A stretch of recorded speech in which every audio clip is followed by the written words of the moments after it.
BNP ক্ষমতার জন্য রাজনীতি করে না, বিএনপি রাজনীতি করে জনগণের জন্য।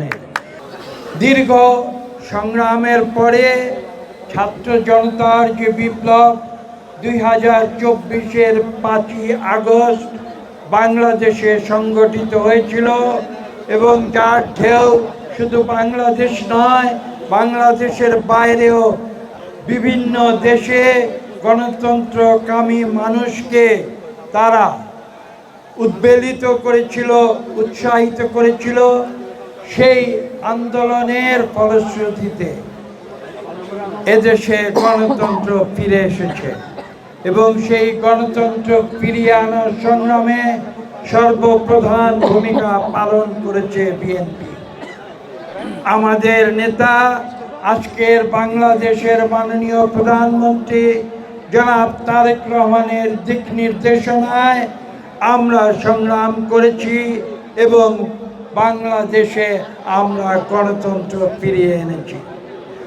আমরা এই বিশ্বাস করি যে আগামীতে জনাব তারেক রহমানের নেতৃত্বে বাংলাদেশের মানুষ এদেশের মানুষের সকল গণতান্ত্রিক অধিকার ফিরিয়ে দেবে। ইতিমধ্যে আপনারা লক্ষ্য করেছেন যে এই নির্বাচনের ফলশ্রুতিতে এদেশে একটি গণতান্ত্রিক সরকার গঠিত হয়েছে। জেবিএস হোল্ডিংস লিমিটেড যে গণতান্ত্রিক সরকার গঠনের মূল উদ্দেশ্য হচ্ছে এদেশের মানুষের কাছে তাদের সকল মৌলিক অধিকার ফিরিয়ে দেয়া। এই কার্যক্রম ইতিমধ্যে শুরু হয়েছে। কিছুক্ষণ আগে আপনারা জনাব খায়রুল কবির খোকন, আপনাদের নির্বাচিত এমপি, তার মুখে আমাদের বিএনপির কার্যক্রমের কিছু বর্ণনা শুনেছেন।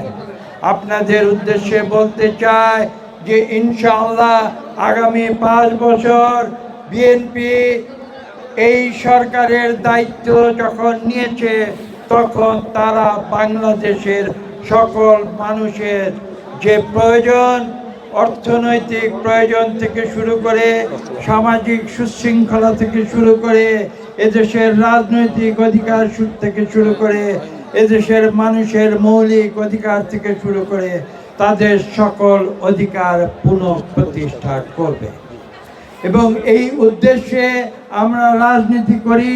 আপনাদের উদ্দেশ্যে স্পষ্ট ভাষায় বলে দিতে চাই, বিএনপি ক্ষমতার জন্য রাজনীতি করে না, বিএনপি রাজনীতি করে জনগণের জন্য।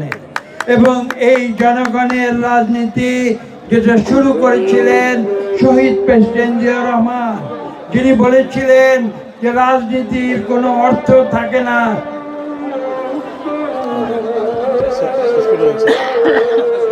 আজান হয়ে গিয়েছে, বক্তব্য দীর্ঘ করব না। আমি সকলকে ধন্যবাদ দিচ্ছি। ইনশাআল্লাহ অতি শীঘ্র আবার আপনাদের নরসিংদীর বুকে দেখা হবে, যে নরসিংদী জেলার সৃষ্টি করেছিলেন শহীদ প্রেসিডেন্ট জিয়াউর রহমানের খাদ্যমন্ত্রী মরহুম আব্দুল মোমেন খান। সবাইকে ধন্যবাদ।